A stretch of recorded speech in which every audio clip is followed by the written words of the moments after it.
नमस्कार दोस्तों, मैं रविंद्र डवास। नागपुर का मुद्दा चल रहा है महाराष्ट्र का, हिंदू मुस्लिम का, दंगे फसाद का, आगजनी का। लेकिन कसूरवार है कौन? नंबरदार जी हमारे साथ। नमस्कार नंबरदार जी। अंदीप भाई है हमारे साथ, जैसे कि सदैव हमारे साथ होते हैं। तो नंबरदार जी मैं आपसे पूछूंगा, नागपुर की आगजनी के लिए दोषी कौन है? और नागपुर हिंसा के लिए वो हमारा इतिहास जिम्मेवार है, जो कि औरंगजेब का शासन था, एक क्रूर शासन था। उसके बाद अंग्रेजों की नीति आती, उसके बाद कांग्रेस सरकार की तुष्टिकरण की नीति थी। ये सब पुरानी पराकाष्ठा है, ये पूरी सरकार जिम्मेवार है। पगड़ी का आप कलर देख सकते हो। तो नंबरदार जी आपकी पगड़ी का जो कलर है उसको आजकल बीजेपी का कलर कह रहे हैं, तो आप बीजेपी के समर्थक दिख रहे हो। सवाल को ये आपने किसी पार्टी का रंग नहीं है, पत्रकार बोलते हैं आप ये बात देखिए। अब ये आरोप लगा रहे हैं कि पार्टी का रंग है, ये पार्टी का रंग है। आज हम देश हित की बात करेंगे, आज हम राष्ट्र की बात करेंगे, हम किसी पार्टी विशेष की बात नहीं करेंगे। अच्छा, मुसलमानों ने आगजनी करी, हिंदुओं की दुकान, हिंदुओं की संपत्ति, हिंदुओं के मकान जलाए गए नागपुर में। सीधी सी बात यह है, किसी मुसलमान का एक शीशा भी नहीं टूटा, एक कांच भी नहीं टूटा। आम मुसलमान दोषी है, आम हिंदू दोषी है, या नेता दोषी है कि भाई हिंदुओं में नागपुर में हमले हुए हैं? इसके लिए मुस्लिम जो विचारधारा है वो जिम्मेवार है, क्योंकि उनको ये सिखाया जाता है कि हिंदू इस तरह नहीं रहना उसका, फिर क्योंकि धर्म विचारधारा एक परस्पर विरोधाभास आज से नहीं सदियों से टकराव की स्थिति में है। और भारतीय उपमहाद्वीप इस स्थिति के लिए आप पूरे महाद्वीप को देख लीजिए, भारत, पाकिस्तान, बांग्लादेश में भी आपने देखा, और भारत उस स्थिति से गुजर रहा है कि देश के टुकड़े हो गए। 1947 में पाकिस्तान बना दिया गया, 1970 में बांग्लादेश बना दिया गया। आज भारत के प्रदेशों में भी इस तरह की अराजक स्थिति है। सवाल वही है, कसूरवार आपके हिसाब से है कौन? एक आम हिंदू या एक आम मुसलमान या राजनीति? जब संविधान हमें भेद नहीं करता, किंतु आज जो नेता है वो अपने हिसाब से, अपने फायदे से हमें बांट रहे हैं। कोई हिंदू है तो हिंदू में बांट रहा है, कोई मुस्लिम है तो। नागपुर हिंसा में नेताओं की कमी है, नेताओं की कमी है, उनके बड़बोलेपन की कमी है, तुष्टीकरण की नीति की राजनीति करते रहते हैं। उसका मुख्य कारण है कि आज नागपुर हिंसा में एक आम जन, एक आम भारतवासी सफर कर रहा है और नेता अपने घरों में चार दीवारों में सुरक्षित बैठे हैं। मुख्यमंत्री देवेंद्र ने सीधे के सीधे बयान दिए थे कि भाई औरंगजेब की जो कब्र है उसको खोदेंगे और उसको चीर फाड़ के देखेंगे उसमें है क्या। निंदनीय बयान है। भारत में किसी की भी कब्र खोदना बिल्कुल गैर कानूनी है।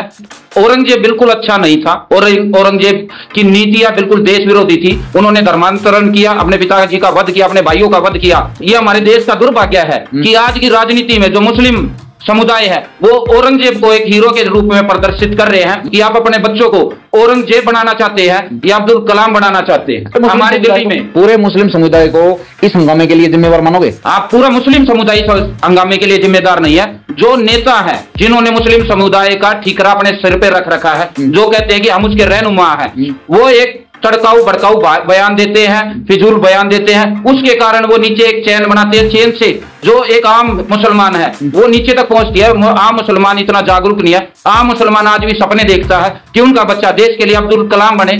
छावा फिल्म जैसी और फिल्म आनी चाहिए, बिल्कुल आनी चाहिए, जिसमें हमारे धर्म को हंगामे और होंगे। फिर बिल्कुल यही तो समस्या है जो हमारे इतिहास के साथ तोड़ मरोड़ की गई है पिछले 77 सालों में। हमें सिर्फ औरंगजेब, अकबर इनके बारे में पढ़ाया गया, महाराज शिवाजी के बारे में हमें कम पढ़ाया गया, या पढ़ाया गया तो सिर्फ एक दो लाइन में पढ़ाया गया कि इस्लाम एक विदेशी धर्म है। विदेशी धर्म है, इस धरती का धर्म नहीं है। वो अरब कल्चर का धर्म है। और अल्लाह एक अरबी शब्द है, अरब का भगवान। अल्लाह मीन्स अरब का भगवान। तो इस जो भारतीय उपमहाद्वीप की जो परिधि है, यहाँ पे सनातन रहा है आदिकाल से, प्राचीन काल से, रामायण काल से, फिर महाभारत काल से भारतीय इतिहास दोहराया गया है। छावा मूवी कारण नहीं है, इसका कारण है औरंगजेब। जब मुस्लिम समुदाय या देश का कोई भी निवासी मुस्लिम औरंगजेब को अपना आदर्श मानेगा तब तक ये दंगे जरूर होंगे। संभाजी महाराज भी एक युवा थे।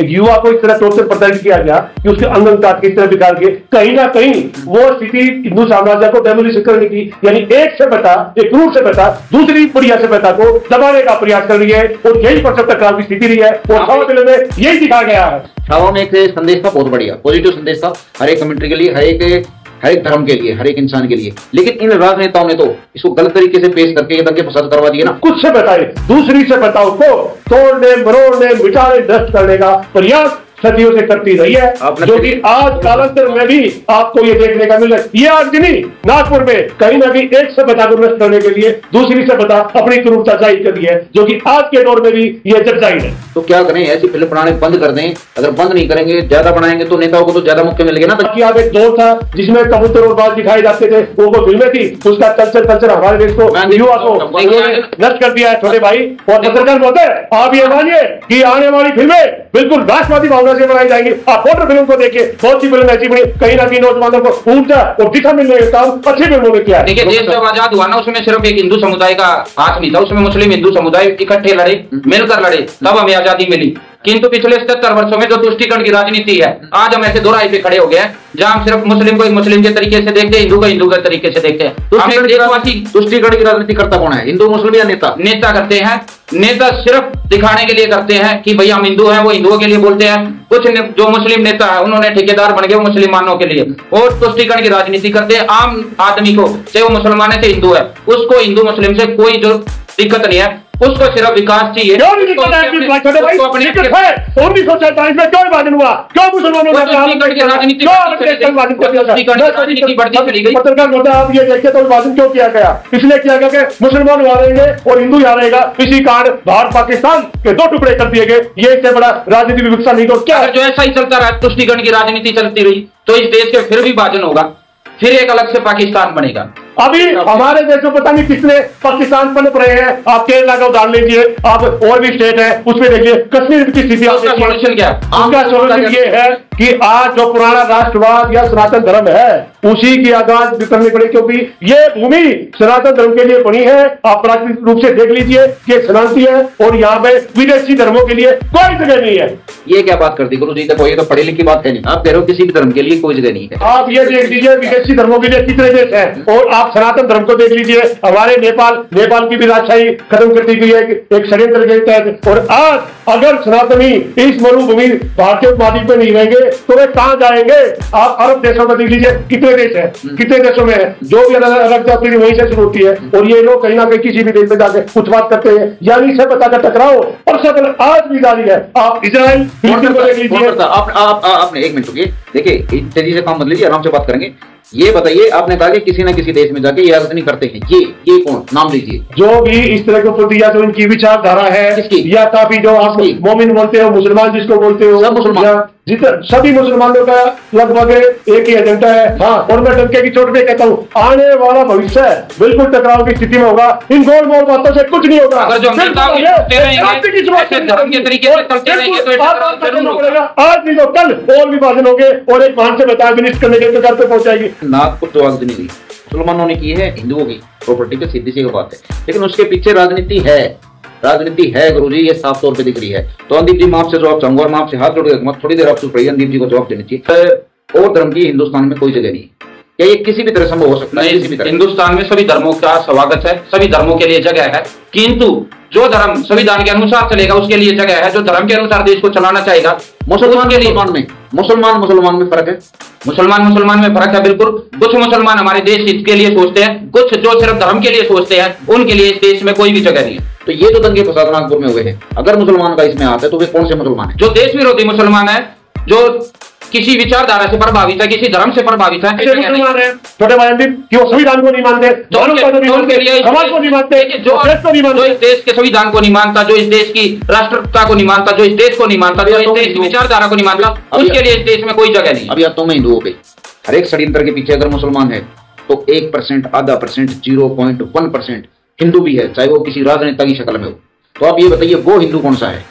वो भी भटके हुए हिंदू हैं, जिन्हें अपने अधिकारों का अच्छे तरीके से पता नहीं, वो भी सिर्फ एक धर्म का पाठ पढ़ रहे हैं। धर्म के तरीके से अगर जो ये देश चलेगा तो हमारा आने वाले दिनों में पाकिस्तान बांग्लादेश जैसा हाल हो जाएगा। धर्म के तरीके से इस बात से सहमत हूं कि कुछ छदम बेस हिंदूधारी हिंदुओं का ही हनन कर रहे हैं और उनके साथ लग के, बिल्कुल जैसे कांग्रेस पार्टी साथ लग के, या कुछ तथाकथित हिंदू जो अपने आप को सेकुलर होने का दावा करते हैं, वो भी कहीं ना कहीं सनातन धर्म के लिए हमेशा विनाशकारी। अगर जो हमें इस देश के लिए विकसित देश बनाना है, आत्मनिर्भर देश बनाना है, तो हमें 5 उंगलियों को एक मुट्ठी बनना पड़ेगा, उसमें जिसमें सभी धर्म आएंगे। आम नागरिक क्या करे?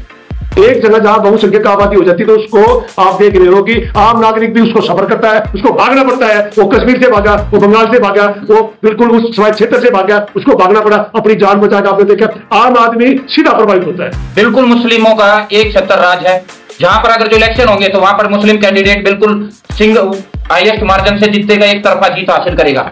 ऐसे क्षेत्रों को, ऐसे मुस्लिमों को जो सिर्फ धर्म की राजनीति करते हैं, नौजवान मुस्लिमों को भटकाव करते हैं, उन पर कानून के तहत कार्रवाई की जानी चाहिए। जो मुस्लिम तुष्टीकरण की राजनीति करेगा उसमें के लिए इस देश में कोई जगह नहीं होगी। लेकिन इस चर्चा में एक चेतावनी आपके लिए भी है। आप चाहे किसी भी धर्म से ताल्लुकात रखते हो, लेकिन बचिए, सावधानी शिक्षा आपको बता सकती है हमारे देश में चल क्या रहा है। आप समझिए, इसमें एक आम हिंदू या आम नागरिक किसी भी तरह कसूरवार नहीं है। वो अपना परिवार पालने में लगा हुआ, अपनी जिम्मेवारियों को निभा रहा है। लेकिन राजनेता क्या कर रहे हैं, आप समझिए, राजनीति क्या कर रही है। बच के रहना पड़ेगा, सोचना पड़ेगा, सावधानी से चलिए। नमस्कार दोस्तों।